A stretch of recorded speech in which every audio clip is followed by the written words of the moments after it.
right, welcome to another edition of Talk Physics, where I talk and yeah, that's it. Another edition of Working. So unfortunately, yes, it's mostly just me having to attempt to explain why, which I'll probably try to do in this video. Why you should be persuaded by the mountain of evidence I have presented in this case, demonstrating there's a better way to model physics than the current accepted, promoted description of our physical reality. So it's sort of a subject aside from any silly conversations about the existence of anything called metaphysics or religion. I mean, those for anybody with any kind of reasonable,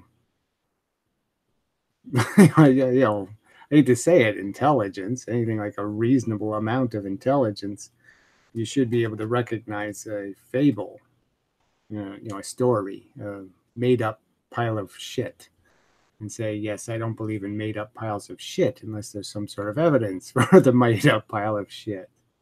And sort of physics is like that. It's sort of a story now, a whole bunch of stories they've written.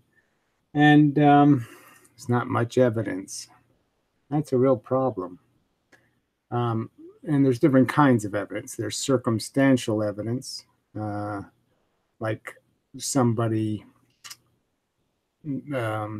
well, it's not even just circumstantial. It's a kind of physical evidence. I mean, somebody being in the physical location where something could possibly happen, where he could have possibly been there,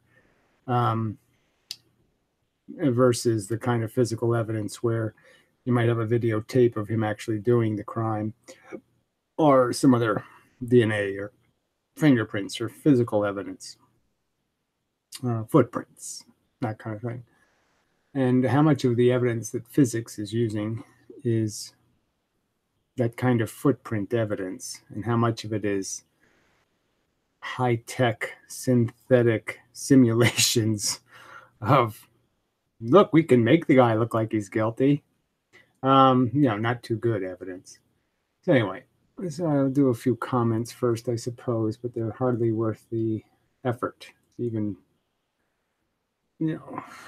use up the energy, oblige my eyeballs to be exposed to the uselessness of them. But that's what there is. So I just reiterate the point that I am interested in having physics conversations here. And I'd even like to have a panel of, say, dissidents. So if there could be, if there was some physicist who really wants to be paid, that can be arranged. Let me know what your fees would be to answer questions from, say, a panel of dissidents. And maybe we could submit some general questions ahead of time so you can prepare answers, and be interrogated on the quality of those responses. Something like that. This should be a doable thing. So let's try to do it. Eventually, somehow.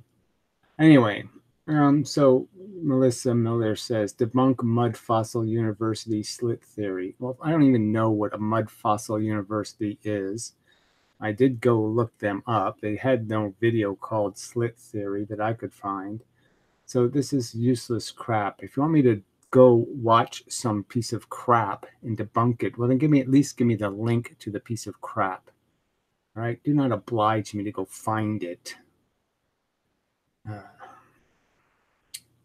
Cunt. This is just for the Richard guy. Yes, I'll try to clean up my language. I'm just so fucking sick of you ass wipes. It's just so hard to wonder why clean up my language for you fucking cretins. Shit. All right. Anyway. So I watched 5 minutes of a mud fossil video. There's nothing to debunk. If somebody says I saw Sasquatch, you can't debunk them. You can just say you're an asshole or an idiot.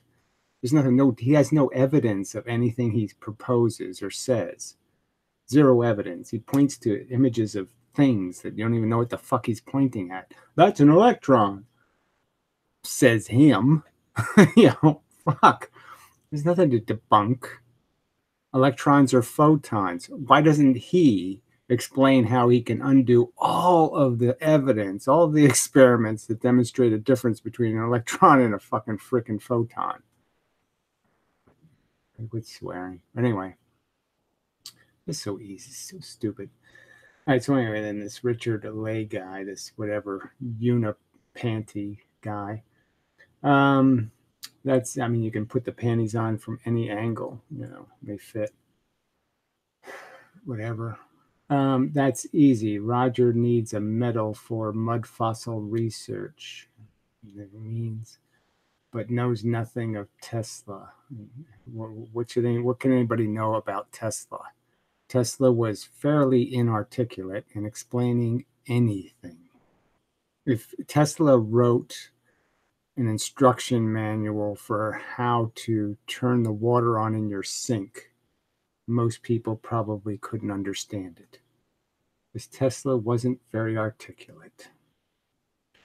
Anyway, so I think I just delete these useless, rubbishy comments. I mean, I'm not here to debunk mud fossil, okay? I mean, I've made it clear. I'm sitting here making the argument that I have completed Einstein's life work. I have a theory that unifies physics, cleans up all of the woo and the magic and the nonsense in the current theories with their Heisenbergs and their Huygens and their bent space and their dark matter. I've gotten rid of all of that crap. That's the agenda here. I'm really not interested in debunking every kook in the universe. Now, there are some I have had encounters with that I will debunk, but I mean, it's just, why bring up more of them? I don't need a bigger list of kooks to debunk. Thank you. Fuck. And what? I'm debunking them with conventional physics because conventional physics makes more sense than these idiots. These fucking small earth idiots. Water's, oil's made inside the planet. The planet makes oil. Fuck. I keep turning these videos off after 20 minutes because of all the cunting shame. All the cunting, and then you could say ... shame, that is. Something like that. It might make more sense. I don't know. But again, Richard, Dick, you're like a gaping pussy. Gaping. Whiny, bitchy, little complaints.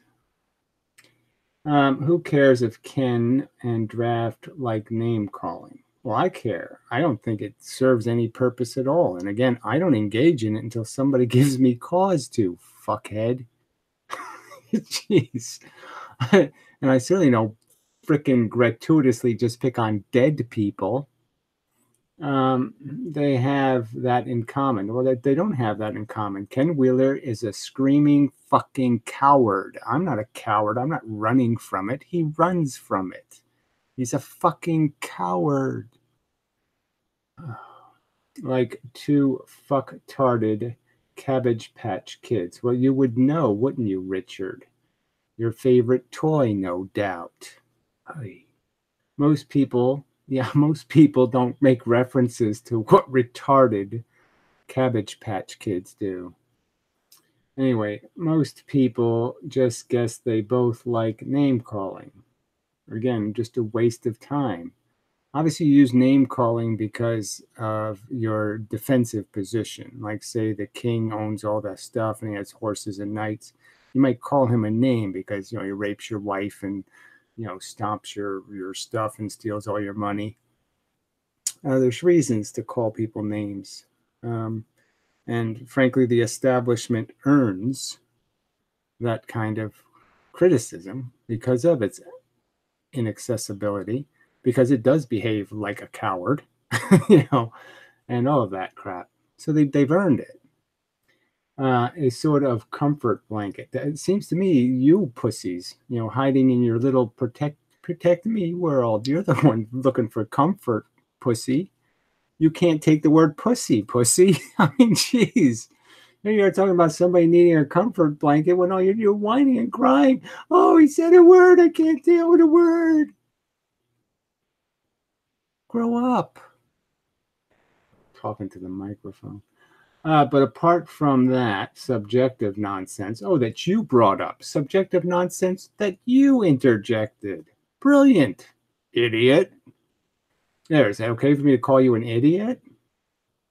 Talking about science. Yes, most of the videos have science in them until I read the retarded comments by ass jerks like you who are completely off the fucking subject. So then I have to get angry and upset and frustrated. And that, yeah, I tend to get pissed off because I find this fucking rude and offensive. This whining. You could send me a PM and say, oh, Gary, I just letting you know, your language is way out of control. And, I'm probably not the only one with a terribly sensitive pussy, who just can't take it. You could do something like that. No, you post it on the video, broad daylight, to be read and scrutinized, your little whiny pussy complaint. You fucking little cunt. Surely you can simply take his book and criticize that. I've done that. I've showed images from the book. I read what I could of the whatever's. If you think there's a book there, fine. I don't call quoting the same people over and over and over 743 times, the same exact quotes. I don't call that a book. Anyway, I call that an aggravation. And that would add scientific value beyond that shape of your penis. Penises. And again, these are minor comments made in rhetorical banter, a tiny, insignificant percentage of the video content. And this idiot sits there and references like, well, why don't you talk about, I did talk about the book. I did talk about the fact that it doesn't say anything. It's completely incomprehensible gibberish, just like his videos. The book is absolutely worse than the videos because it has even more jargon, gibberish, and erroneous quote mining all over the place. For instance, dielectric is well known in Ken's book, is well defined in Ken's book. Where is a dielectric besides the substance that can be a dielectric explained in his book? He just claims its existence. He doesn't explain its existence. He doesn't explain what a dielectric does that an electric doesn't do. How can you have something called a dielectric field? What is the dielectric field? Shit, including diagrams with arrows. Oh, that makes all the difference. Some silly diagram that just claims it does this. There, now we're done. Now, how exactly do I debunk this nonsense for which there's no evidence? The non-existent, it's like me explaining how Sasquatch goes to the bathroom. How exactly, somebody could have a theory on how Sasquatch goes to the bathroom. How am I going to debunk that theory? Oh, shit, it's their obligation to demonstrate it with a piece of evidence. There's absolutely zero evidence in Ken's book for anything claimed. Okay. To it in a relationship to other components in the model. There's no, again, go read the book. There's no model. There's no anything. There's no explanation for why two magnets move into each other or why two magnets move apart. It isn't there. Plus names, wow, of other scientists. Yeah, that's all there are. Is a bunch of, again, not even obviously connected quotes. Okay, quotes taken out of context. I could do that. I could go to the Einstein page on Wikipedia. I mean on the internet.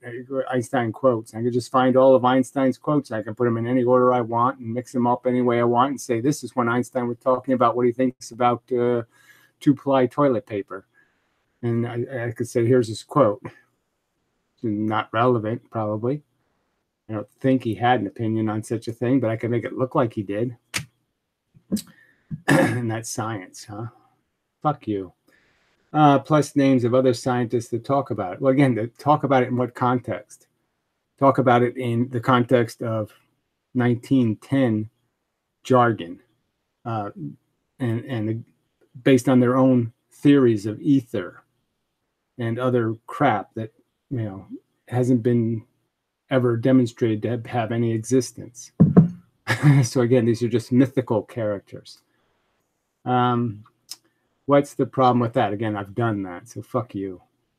Okay, so you two are just going to carry on calling each other cunts. That's is great. Yeah, I don't see what the big, why is it a big problem for you? Again, what's you've lived on planet Earth, and these little words are what you're going to trip over. You don't find anything else more important to trip over than fucking little stupid words. And yeah, then you're wasting your time here, in my opinion, asshole. Nothing good will come out of your brain. Now, the very fact that you're sitting and making some sort of apologetics for Ken's incomprehensible slop book is just pointing out that you're the one with the agenda here, douche. No, fuck you. That was way too big a waste of time. The comments, again, just shouldn't read them. Should just delete them. All right, what is it? What are you talking about today concerning math? I'm really just going to talk about the fact that math is not a model. They keep talking like there's this mathematical model. And what math totally relies on, the number one factor is the power of the equal sign, of taking two things and equating them and figuring out that, in physics especially, you have this understanding that stuff goes into a system and stuff comes out, and there's an equal sign. And so it makes for the fact that now you can move things around onto different sides of that equal sign, the different inputs and different outputs, and you can isolate certain variables that way and create a formula that sort of describes a process of how stuff goes from input to output. But that's hardly a description of the actual event. I could say tennis ball, I could say air, and then we could have dog's mouth and hitting ground. And we could sit there and write a formula with an equal sign in terms of what energy went into the event and what energy will have to come out of the event. Again, what got pushed off the surface of the earth would be the inputs, and what landed on the surface of the earth would be, say, the outputs. And you can make a mathematical formula.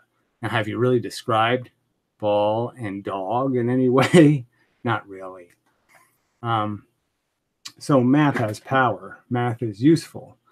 But math isn't physics. It's just such a lie to keep pretending that finding the equal sign and finding the inputs and the outputs means you've understood the causes and the effects. You haven't understood anything, maybe. Nothing at all. So that's sort of the point with math. And I was just going to describe, generally speaking, what you're going to look for in terms of an understanding. If somebody's going to give you a theory of everything or reality, what should be your expectations and how far short they've fallen in terms of meeting any of these things, it should be your expectations, especially concerning such things as conservation. And the fact that because they've gotten a wrong answer regarding an input and they think there should be an output, then they end up creating things like neutrinos and other things that don't necessarily exist at all. It's just that they didn't understand one of the inputs. So they had to manufacture an output. the conventional math of physics is based off of graphs, says you, like architecture or painting. I say that's absolute rubbish, unless you want to go back to the simplest form of math, which is just geometry. But once you step beyond geometry and we're talking about formalized math. And formalized math is it's really deriving equations, and deriving equations is really just understanding that equal sign, and that you can move things as long as the things you're moving are equal. All right. The metaphysics is conceptualized by the math. Well, again, there shouldn't be anything called a metaphysics, in my opinion. So the very fact that math can conceptualize things like Daffy Duck and Bugs Bunny. Yes, you can create synthetic things with math. That's not a good thing. That's a dangerous thing. Yes, very dangerous. So you get the models. And again, the models that are just invented, like the models they show of starlight being lensed around a black hole. We've never seen the actual thing happen. Anything that looks like it has gravity around it that they show as being strong gravity, somehow all of that is missing. You know, clearly the model is crap, in my opinion. Okay, clearly your videos describe the phenomenon of physics being completely fraudulent, yet interesting. I don't know exactly what you're saying there. I'm just saying that there's a certain number of axioms. All right. I'm saying that, yes, they've got a certain number of axioms completely wrong. And as I've stated 4,000 times, that doesn't mean that every mathematical equation is wrong. I mean, I was going to sort of go into, Newton's gravitational formula and explain again why it's imperfection and why you can't fix the imperfection in a way. Because of the way gravity itself functions, there's no way to fix the imperfection. Because math can only describe the system by describing the interaction. It can't describe it in a steady state. It can only describe it in an active state. And it's only active that you can see when you put something in it.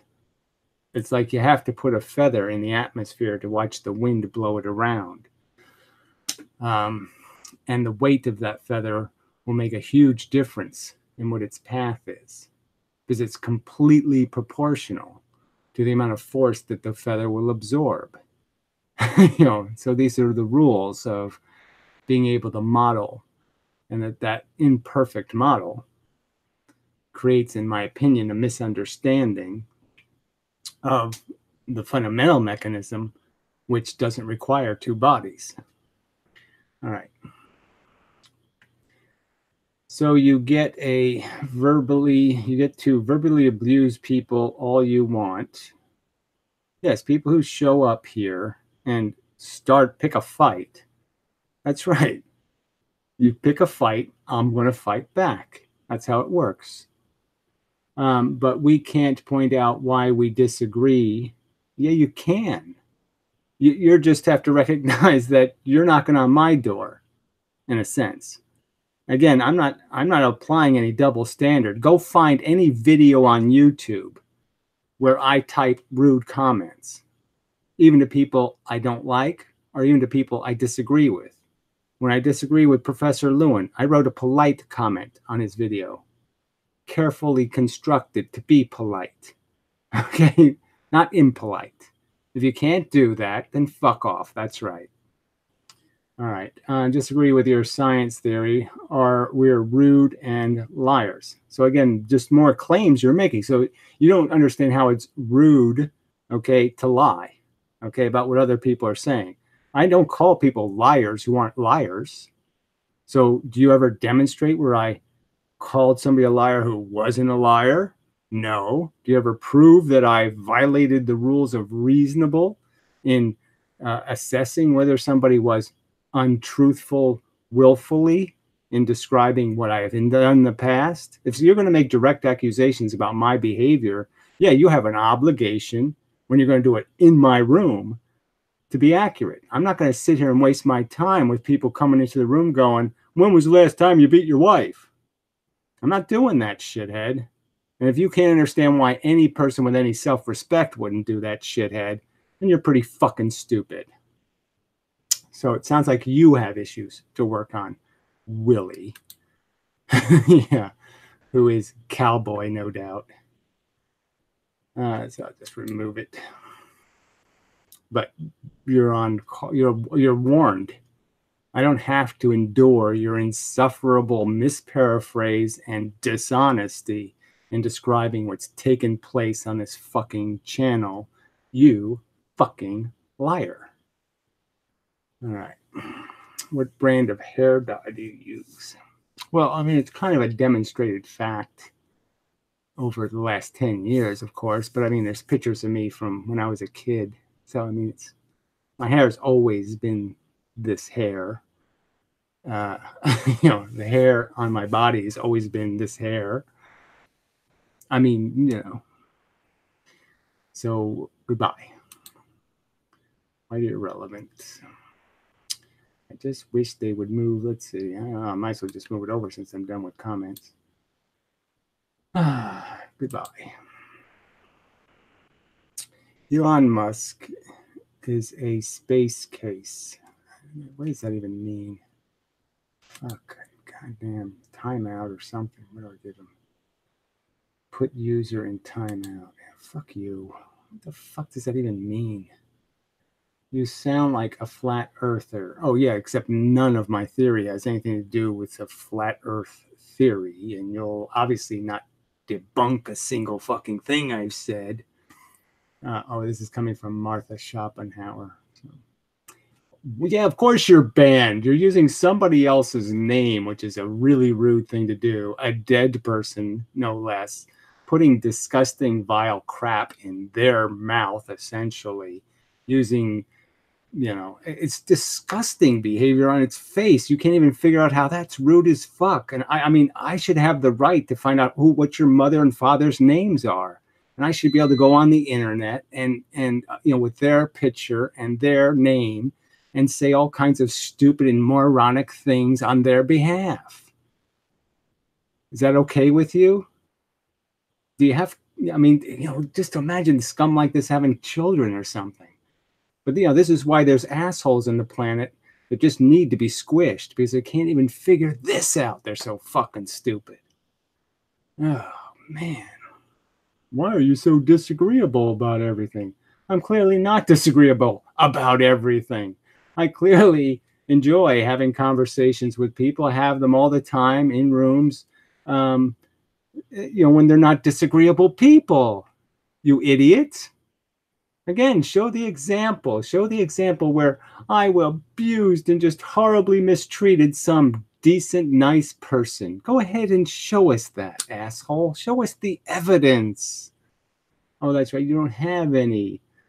The arrogance is amazing. Your lack of evidence is amazing. Your unsubstantiated claims are amazingly stupid.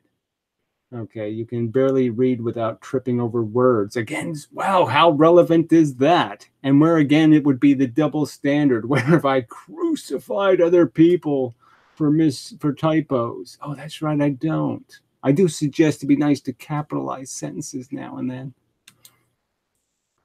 Fuck off.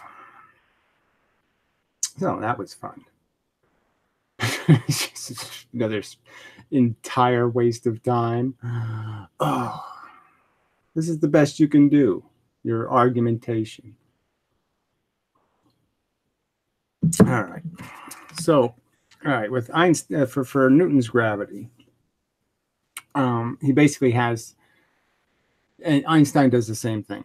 To do the math, you're basically stuck with this being the situation that gravity, the force, the F part, that's how Newton called it, a force, whatever Einstein uses, doesn't use F, uses whatever magic, the amount of magic, bendability or something. Anyway, the only way you can measure it is because it's a proportional effect, right? So depending on how big the thing is that you release into gravity, that you put into a gravitational field, the amount of force absorbed will be entirely proportional to the size of the thing, the density, the mass, the total mass. All right. And so the only way you can measure how much force will be absorbed in a certain circumstance is you have to actually have a second thing in the equation. Now, you could just use a 1. You could just use a test piece of gravity in the equation. So Newton could have taken one of the g's and just called it a constant, okay, and just said we're going to use the value 1, a mass of 1, so a 1 gram or something. And then he could have done the math, provided the equation and just say, this is how much force, the answer will be how much force there will be for 1 gram of mass.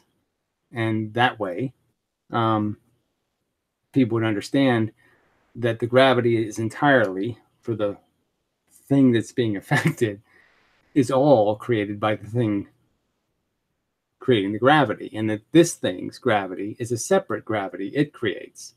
So there'll be a total force, which is how much this thing is being moved towards the, say the Earth and the sun, how much the Earth is moving towards the sun, and there's a separate quantity of force that is the sun moving towards the Earth.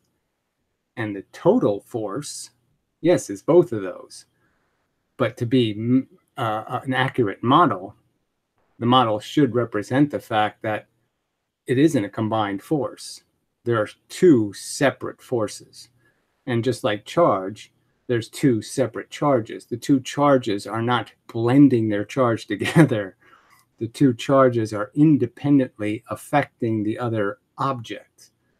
And their interactions are essentially independent interactions in the sense that all the force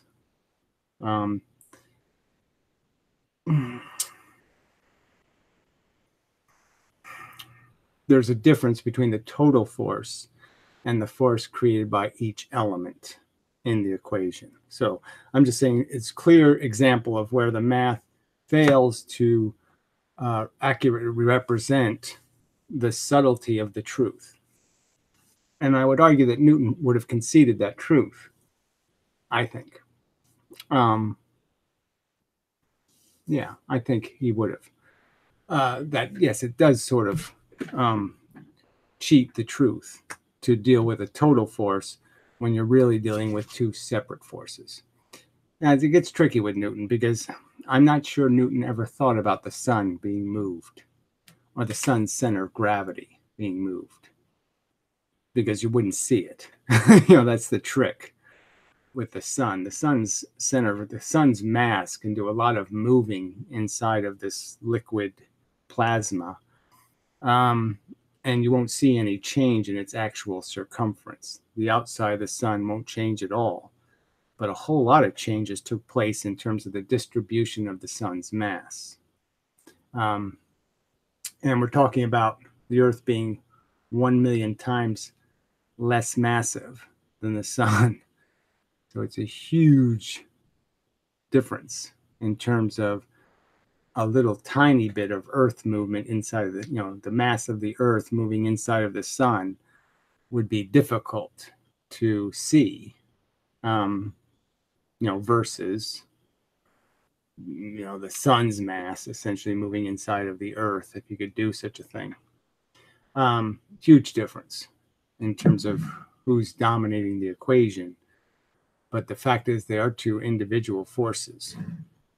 And you're cheating the truth to think otherwise, or to allow mathematics to tell you otherwise.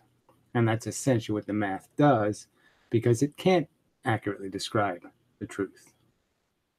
All right, so that was one example. All right, now the bigger picture is that there's these little themes. Like, I could argue, if I've made this argument in the past, that I could come into a courtroom, and I think that's the way to think about this, as a trial. and you're going to be presented evidence by the two sides to make this argument about what the truth is, what really is happening. And you have to be able to evaluate the evidence. So people have to make even complex experiments to some extent understandable for you to be able to see any value in what they're telling you. But you don't want to have to just trust them. That's kind of that's an unfavorable position to be in, where you have to trust. You want to be able to understand and know and not have to rely on trust. You want it some way to verify, independent of trusting. So we could all agree on that they should be able to explain, and they should be able to survive interrogation. So if somebody interrogates LIGO about how their machine works, and interrogates them on their theory of the math and how they, how exactly these two solar masses turn into invisible radiation that's, bending space, and that the bending space isn't ripping everything to pieces all around it. And well, anyway, you should expect them to be able to survive some voir dire. They should be interrogated on their expertise and their knowledge of their results. And it requires a certain amount of expertise to be able to interrogate, obviously. So, the lawyers might have to get themselves an expert to interrogate the expert and that kind of thing. But anyway, that's this process here. And the process is based on some sort of understanding of the big picture here, of what the rules of evidence are. And so you can sort of understand that, like hearsay stuff, somebody comes into court and says, I think I saw him, at 7-Eleven on Thursday, but it might have been Tuesday. Well, it looked like a guy with same hair anyway, and, maybe the same height, within a foot. Some kind of bullshit, okay? That's not too good evidence. Even eyewitness evidence, when it's more direct, like the guy says, I did see him exactly on Thursday and blah, blah, blah. And we know that doesn't mean anything, because first off, it's you have to first prove that kind of witnessing is as good as a footprint or something, and that only 17 people in all of LA, have size 17 feet and ever bought a pair of Bruno Mollies, that kind of thing. So you have to demonstrate why this is why this means something, why this piece of evidence is really important. All right, so I've sort of argued that Einstein's mission of attempting to unify physics, in my opinion, was admirable, and it was sort of tragic, I think, that so many physicists gave up and just resigned themselves to this mathematical models that didn't have to match. Notions of the fundamental character of the universe that somehow could be cats and dogs, like the elemental nature could be frogs and water buffalo, have so little in common, that somehow the basic mechanism could be, I don't know how to make a good oil and water. I don't know, stuff that just doesn't mix. Quantum mechanics and bent space relativity stuff. You're at a fundamental impasse before you've even gone anywhere yet. You're already creating essentially square wheels to put on your car. And maybe you can make it move that way. Maybe you can get some mileage out of it. But the bet is you're not going to perform very well with square wheels. You're not getting the best out of your physics. So I would argue that it was that substantial a mistake that conventional physics made to give up. And it was kind of nice that Einstein hung into the very end, pursuing a more rational foundation, even though part of the foundation he was pursuing was his own. He was pursuing an answer that might destroy his half, of the problem. And maybe it's the other way around, in the sense that maybe he just hated quantum mechanics so much and wanted to turn everything into relativity. but it doesn't look like that, frankly. What it looks like Einstein was pursuing in his later years was a more particle, a real particle kind of model. Anyway, so the theme here is that we want to be able to tell this story of reality, and there's certain things, like if the trial is going to start with the premises that seem kind of silly, like the body is both in the living room and in the bedroom, we're going to have this starting point where we have to somehow accept something that doesn't sound like it can possibly be right. So the starting point really should be that, you have to go back before they made this decision that relativity was the right answer, and before they made this decision that quantum mechanics is the right answer. And you have to go back to something more rudimentary and just say we have a body and you don't even locate it or something. And you're just going to describe the wounds maybe, and then try to explain how those wounds could be made, regardless of where the body falls. Analogies, again, these aren't, I mean, they're off the top of my head, analogies. And, frankly, I'm not overwhelmed by what I've said so far in terms of using analogies. I haven't really gotten to the point. All right, so I would argue that you want a description that doesn't depend on just stuff that these can't be good enough answers. Invisible man. You don't go into court and start talking about how it's plausible that the invisible man did it. That you don't waste too much time attempting to just keep saying it as if it's a real thing. That there should be some rules in the courtroom that says you can't keep referencing, some sort of Mexican drug lords or something when you have no evidence that they had anything to do with the crime. They're just a distraction. And so physics has a lot of these, kind of, magical answers to things. They just say words like Heisenberg and Huygens, and even bent space, where there's just, this idea of bent space time. And what doesn't take place is no one's expected to sit there and draw a picture of it, explain how this bent space time thing is even created, what it's made out of, how does it control atoms, how does it do any of this stuff. It seems like you're just giving a bunch of properties to something, and you don't have to account for any of the consequences because it's invisible. So I would argue that that's what all of their answers are looking like, is they keep looking like dark matter and dark energy. They keep looking like answers that create no external consequence. So that way they can have a solution, and they don't have to explain any of the then why kind of responses that would be made as a response to that, where people would make logical connections and say, like OJ having to go drive to the airport with his bloody clothes and he's got to get rid of them. You can sort of understand that now. If they come up with some magic answer that somehow they're, magically disposed of by the, some fairies came and picked them up, that kind of thing. That's not an acceptable answer. If a lawyer did that in a courtroom and just said magic fairies came and picked it up, you'd just say, no, that can't be the right answer. You got to do better than that.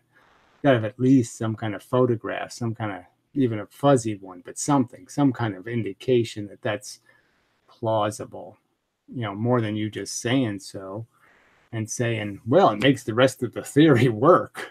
If I make this magic thing happen, like if I make the limo go 300 miles an hour, because it has to be in two places essentially at once, the theory works. So what are you complaining about? So what, limos can't go 230 miles an hour? Realistically, who cares? That seems like an unnecessary quibble. All right, so there's things like this, like I'm saying, and you have to go in with a certain theory of criminal justice and what basically we know what crime scenes do and how things work, and you're not going to be allowed to just use these gimmicks to get yourself out of providing real answers. So like if somebody says, why do two magnets attract?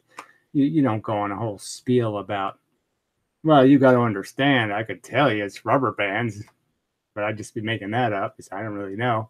I could tell you it's springs. I could tell you lots of stuff. I'm not going to tell you what it is, but yeah, it's something like that. Yeah, that's what it is. We call it a virtual photon, but we only call it that because if we called it a spring, then everybody would laugh at us because it wouldn't be able to do attraction and repulsion. It wouldn't have any energy in it. So where would it get? How could it do both? How does it know to make attraction? How does it know to make repulsion? We have no clue. You see, that kind of stuff just won't work. So, you can't go into court with a bullshit story. Somebody asks you a direct question. There's, I don't know. You could count the number of shells from the bullets, right? There's only 6 bullets found in the whole crime scene, and yet there's 13 shell casings. And you could make the logical question, well, where'd the other 6 bullets go? You have to have some kind of explanation, So then the other word is the conservation word. So it gets back to mathematics and the equal sign. It's really important. I mean, all this crap they talk about, they really you have to always be sure that somebody hasn't done some cheat to somehow create some kind of magical source of magical energy. And conveniently, both of their theories, quantum mechanics and the virtual photon, and in relativity, just by the nature of this bending of space, you exempt yourself from having to create energy to make something happen. You make something happen without energy, without any physical interaction between physical things. And that's what physics is supposed to be. Again, we're supposed to be describing things in the context of the physical universe as we know it, not a metaphysical universe. So it's like part of the problem with this whole, with what physics did, is it started providing metaphysical explanations to a physical event. And that's all bent space time is just a metaphysical explanation. It's not a physical explanation. And certainly it works as a mathematical explanation in the sense that you can just draw lines converging. And, as the highly paid California David Susskind guy, or whatever his name, Leonard Susskind, calls it an anti-divergence. Now, why would somebody use words like anti-divergence? Except to avoid saying the word convergence. And convergence implies what you see when a drain opens and the water goes down the drain. And he just doesn't want that image in your head. Because then you'd ask, where's the water go? How does the water get back in? Anyway, that kind of stuff. How do you have a perpetual draining drain? That's what gravity requires, as they describe it. That's what bent space-time means, is that space and time have to be constantly consumed by every speck of matter in the universe somehow. And somehow when they're collectively in a group, all the little atoms that were individually sucking down their own little drains, like every little electron is sucking, every atom is sucking its own little drain. And that somehow when you collectivize that, it turns into one big drain going somewhere. But all those atoms are draining in all kinds of the 3 dimensions and all. How does that even make how do you tie all that crap together? So their theory doesn't have any continuity. It's not consistent with what your expectations in a physical universe would be. So this goes back again to like the 2-slit experiment. And the fact that they have nothing that resembles waves, photons and liquids have nothing in common in the single slit. And yet, and in the double slit, they have something in common, some things in common. And they just basically quote mine the evidence. So if somebody did that in court and just said, look at this 2-slit, look. And then somebody shows you, well, look, here's a single slit, and there's no comparison, nothing similar, nothing alike, no indication that these two things are related functions at all. That's real evidence indicating that that two slit theory thing might not mean anything, might just be a coincidence, clearly, because why isn't there any similarity in the single slit? If it's functionally the same, if the mechanics are consistent, why aren't they consistently doing the same thing in both circumstances? If Huygens makes 2 waves in the single slit, why doesn't it make 4 waves in the double slit? It's a simple and meaningful question. All right, so that's in overview. What I was thinking about is that the need to have this trial and for the evidence to be scrutinized. And I'm arguing that when you take these two general theories, general relativity and quantum mechanics, and then you take what I've proposed as alternatives and demonstrate which ones satisfy these conditions, which ones are consistent with the evidence, which ones have material answers, not conveniently invisible creators of energy, invisible man answers, and which ones do this unification thing. That is, they explain the casings on the floor and they explain the blood on the wall. They explain the event in a great deal of detail in terms of they have it from start to finish, like when the guy left his house to when he went to jail. The whole story is consistent, where their story breaks off into all kinds of dimensions and bullshit, and there is no consistency at all in how you could possibly tie it all together. So it doesn't do any unifying. The forces are all different. They create hundreds of fields. They don't even have a single ether theory. They have hundreds of different fields theory. And somehow all these fields are banging into each other and intersecting in hundreds of ways, millions of ways.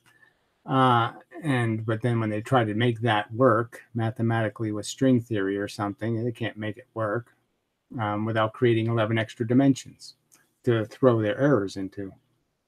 Well, anyway, that's a whole other subject.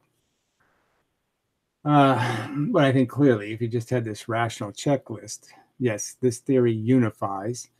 It stays physical. There's no metaphysics. There's no invisible matter with invisible properties.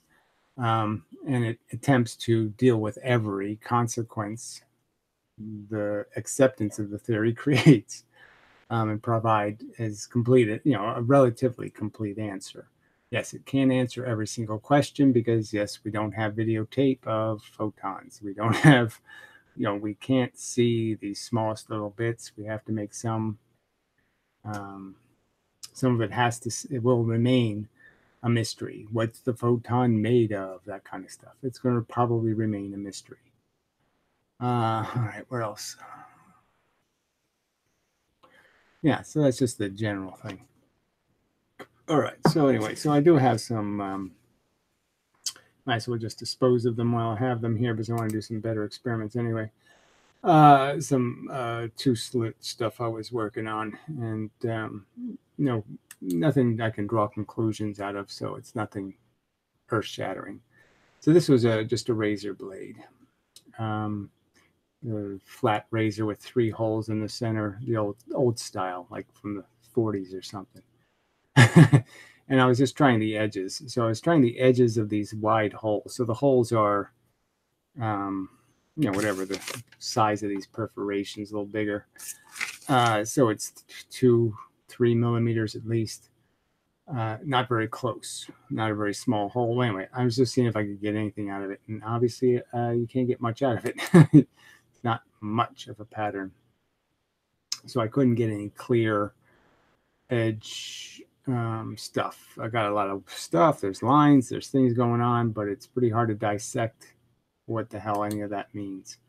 There is some circular stuff in there that's interesting. You can't really see it, but there's let's see, I can't, let's see how much I can zoom in. All right, yeah, you can see some of that. So, you're seeing some of this Newton's ring thing happening. So that is interesting.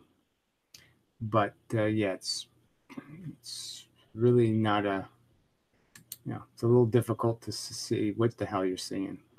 Now, this is the edge of the razor blade. So I did a couple of different ones. So this is just the edge, and the razor is imperfect. So it has these little, jaggedness to it. That's part of the manufacture process. And I thought it was quite interesting that just those little dips, those little grooves in the metal are creating pattern. I mean, that's a real pattern going this way. I mean, clearly, and the pattern going this way is not from this light. These are the grooves in the razor blade. And so clearly just that little change in the surface is creating pattern. So I thought about that and I said, yeah, that seems kind of obvious that a lot of that must happen, because that's why paper makes such a bad, you try to make a two slit out of paper and you get all kinds of crap everywhere. And that's, because you have all these edges that are uneven, and any unevenness in the surface also creates pattern, clearly. Now, this pattern isn't very strong. I mean, obviously you have a lot of it though. I mean, you have, this isn't unsubstantial lines. They're clearly staggered, which indicates that they might have a pattern to them, but it's kind of strange that they are irregular in their length and irregular in their position relative to each other. And there doesn't seem to be anything, there's nothing screaming interference pattern in terms of the regularity of the pattern going either way from the brightest light. So it is curious. So I'm definitely going to try more surface experiments, because yeah, it's interesting. So here's just another view of it. A little better camera work, I assume. But yeah, it's interesting to, it's interesting, but it's hard to draw any conclusions what it means. So there's a round edge on the razor blade. So this would be a hole here. So the straight edges are up here and down here. This is just the round edge. And clearly you get these two lines with no obvious banding. I mean, it's pretty consistently nothing. So no interference, you just get divergence. So the light spreads, but it doesn't have a pattern in the spread. That's obvious anyway. But you do get these things all the way up and down. You get some more of them. And then you got all this stuff, which I don't really know what's causing this one in particular. I mean, that's a lot of pattern in one particular place for, no obvious reason that I know that I have any knowledge of. So again, that's another experiment where I need to move the laser up and down the edge and see if this scatters at different locations, or whether this is a consistent angle that it's created. I don't know. So it's curious, that's all. Just another view of it. I don't think I changed it too dramatically. I think I just changed the camera settings to see if I get more detail and such. This was just a diffraction gradient. So it's one of the old, you used to use it on the old CRT monitors, to cut down on the flare, hertzy kind of look. So there are screens to make it look more pleasant. But it's basically a fabric, just threads going in both directions. So it essentially behaves like a diffraction gradient. So it is sort of it does create some interesting pattern. Meaningful, I don't know. Don't remember what this was. I stuck my finger in. So this is my finger. So I was attempting to see how much pattern I could pull out of this by getting rid of some of the light. You can also see a little bit of the swirly stuff over here. You know, it's a little bit, this bar pattern is very good. Can't see it too well over here, but you see the Newton's rings thing is actually happening here. You got lines, lines, lines, lines. So there is something weird going on. And this is with 3 needles.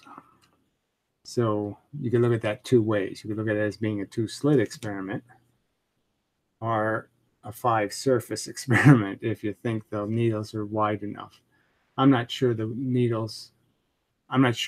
very much of the laser light went on the outside of the outside needle, so I can't say for sure. Another view, so I think I was trying to move them diagonally to see if I could improve the pattern. I don't think I was getting too far. Likewise, just screwing with the exposure, trying to get something a little bit better out of it. It does create this little flare going up the side here again. I don't know what that's from. No. I have to switch this camera around. So when I go like that, yeah, I'm almost in the picture. All right. So this pattern starts getting better and better. But again, the lasers is, so I don't know how much of this light is, I just don't know the source of it. What's causing it. It should be movable. And you really have lines here that are kind of strange because you don't see the separation between the needles. You see these extra lines. I don't know what that's being caused by. Clearly here you have kind of a good 2-slit pattern in the sense you have the break in between the clumps. But it's way too consistent to be thought of as a regular 2-slit experiment because clearly, that's it's too consistent, I guess is the wrong word to use. It is remarkably square, and it doesn't exactly fit the mathematics. But the thing I found, like again, why with needles do you see this Newton's ringy kind of look very strongly? I mean, these lines are really, they're up here, they're not here where the beam is. They're up here, and it's, there's lots of them. And they don't exactly match this pattern. These lines seem closer together than these bars of light. So they don't seem to be in phase, which seems quite curious also. So I don't know like I said, don't know what to make out of it. So this is with the needles clearly the widest opening. So you can see the shadow of the needles right there, obviously. And so they've, you can see what's causing the pattern. Again, you have the ring pattern in the background. This is a really nice and consistent pattern all the way across. I mean, it's, it looks nice.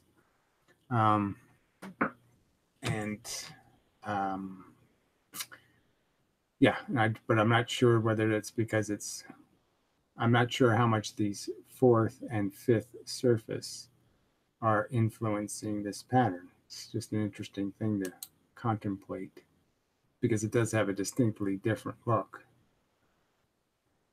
So more of the same, just different exposure and such. Really interesting. I don't know what this defect was, but it doesn't really, I don't think it could possibly matter. But clearly the laser was creating more pattern for some reason that you see in this background, the ring pattern. I don't know exactly why there's more of that in this experiment than in previous ones, but I'll have to do some more to see. So this is just trying to change the distance between the needles. Not too good it's not nearly as consistent a pattern. So I don't know if that was much of a success. Different exposure on the camera. And different exposure on the camera. Let's see if there's anything we see here. I don't think there's anything. It's, again, just these lines seem much closer together than these bars. And now this looks twisted, which is really quite weird. I didn't even notice that before, but this looks twisted. Look at that. It really looks like a rope. Let's get back to rope theory. It's kind of funny. Just optical illusion, no doubt, of some kind, but I have to figure out what that was. I didn't see that before. And that is interesting. All right, so I think that's it. Yeah, I thought there was some other crap on here. There should have been. Huh. Yeah, maybe that's it. I don't remember what the hell this was, though. That's clearly a single. I was trying to get the light dimmer, so I shot it through toilet tissue. And that's where all this stuff started happening. So I think this is a piece of wet toilet tissue because I was getting too much noise. But I can't remember what I was using as a slit, so I'm not sure what it's the patterns of. So I just don't recall. So that's not very helpful. So yeah, that's like plain toilet paper or something. I mean, you end up with a lot of lines, which was sort of interesting. Yeah, that is there. And I tried a piece of tempered glass or some other kind of thing, and I did get a little bit of a pattern too, which is weird. But I don't know what it means. So yeah, so enough of that. So anyway, yes, drawing no conclusions yet. We'll do some more experiments, blah, blah, blah, blah, blah, and such. So I think that's all I've got for this. So again, I've done videos where I've argued some of this stuff about how a theory that was incorrect, let's say, it would have to be so undetailed. You know, you could just say, I can't even really imagine how you can do it, frankly. But I'm just saying to fit the evidence, to explain the relativistic effects as I've done, like I've given you an example of why there would be a relationship between velocity and a change in the metabolism of the thing moving. That is the clock. If you move the clock will tell a different kind of time. And I've sort of explained why that happens, because atoms are doing something all the time that they exist. And the something they're doing will have to be changed because they actually have to do the moving. They have to take time out from what they were doing to go some other direction, to do some other thing. And so they can't do as much of what they were doing before because now they have to do it in a new way. So it's sort of like the simple circle argument, that if I was to force something that's moving in a circle to move in a direction, it has to make a bigger circle. So if it's going a constant speed, it can't get back to the 12 o'clock point. So it goes around the clock surface. You can sort of understand, if I force the clock to move the face, that there won't be enough time for it to get back to 12 o'clock when it's supposed to, because it'll lose time going this way and, and technically that way to get to the 12 o'clock, because it's going to be pushed over. So it'll take longer to get to it. And so it's always losing, time. In a physical way, you could sort of understand it, that if I show you the images in the same amount of time, like I'm timing it on a separate clock, and it has to move a certain distance, and then I say stop. So when the clock is staying still, when the round face doesn't have to move, in the amount of time, it'll make it to 12. But if I start to force that clock to move, to roll, however you want to look at it, the time will run out and it won't have made it back to 12. So it'll keep coming up a little bit short. Anyway, so it's an analogy. I've used this dancing argument where if you're dancing as fast as you can and somebody tells you to move left or right, you can sort of understand that I can't dance as fast then. My feet can't make as many steps because it takes time to make my foot go that way, okay, instead of just up and down. Up and down is short distance. Over and down is a lot longer distance. So I lose time, okay, by having to change my motion. To move distance, you have to consume time. So that's why the clocks can't tell time, is because they're moving and it consumes time. And so the clock can't keep time because the time is dependent on it transying distance. It's moving distance to tell time. And that's just the way it functions. All right, so that's one aspect. So I'm just saying, so these are all these little elements I have explained. Right, there's lots of alternative explanations for all these things. So you can explain time dilation. And again, I can explain gravity, and I can explain why magnets move towards each other and why they move apart with a real physical explanation. And it explains why charge works, why electrons and protons behave the way they do, and explains what the photons are doing inside the atoms in the sense of creating pressure that's, agitating the electrons, and that's the energy in, energy out kind of thing. And so it does all of that stuff, and it seems very improbable that somebody could come up with a really simple solution, red and black checkers, red and black checkerboard, and it answers all the questions. It has an answer for all the questions. It fits. And I'm just saying I think you could sort of understand that it's going to be very improbable that you could solve this whole case with such a simple solution. And if it was the wrong solution, if it was the wrong man, how could I possibly just coincidentally find a man on the street that had, size 14 Bruno Malis and, all of the evidence? How could I get all of this evidence to match just pulling something randomly off the street? It'd just be impossible. Same eye color, same hair, same type, same, everything the same, same mole between his eyes or something. It just doesn't seem very probable.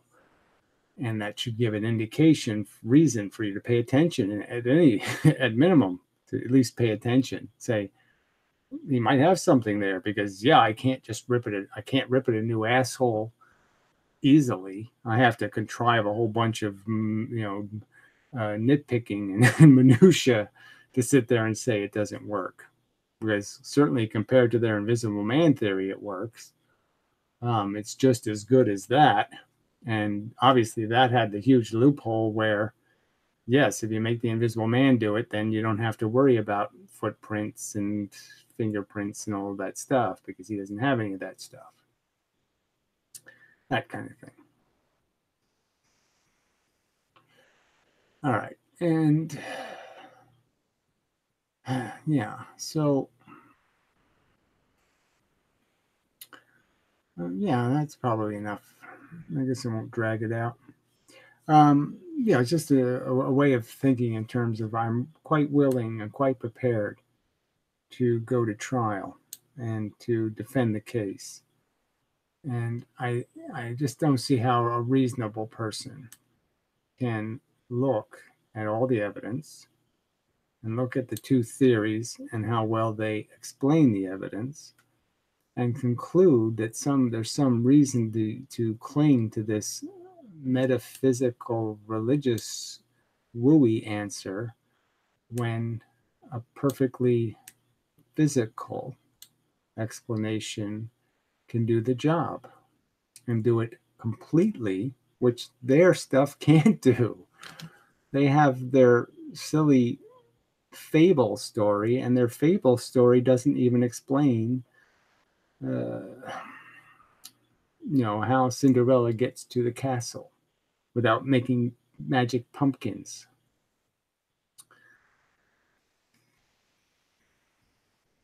Yeah, it's probably enough of that. Yeah, okay. So we'll give you a few minutes if anybody's got a comment, but obviously this is this room is not really intended for me to make videos.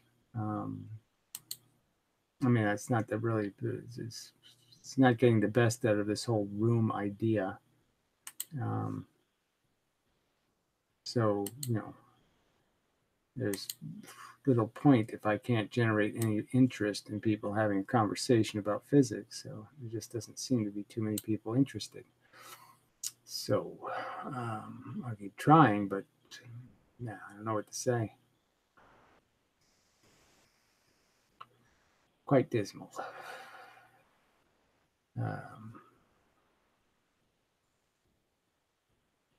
And obviously, the answer isn't me making videos to Mud Fossil. That's not going to fix the problem.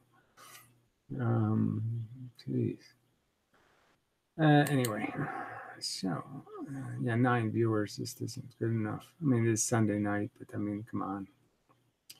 12:30 when I started. It was still like 8:30 in California or something. Come on.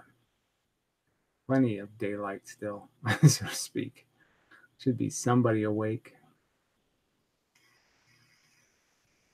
I mean, I can see that the East Coast people will be out of the game, but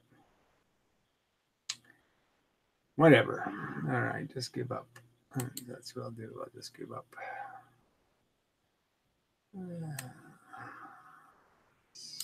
Pearls before swine and such. Anyway, it just sucks. Just sucks. Okay, so nothing. Till the next time and such. This one is the one I need. Yeah.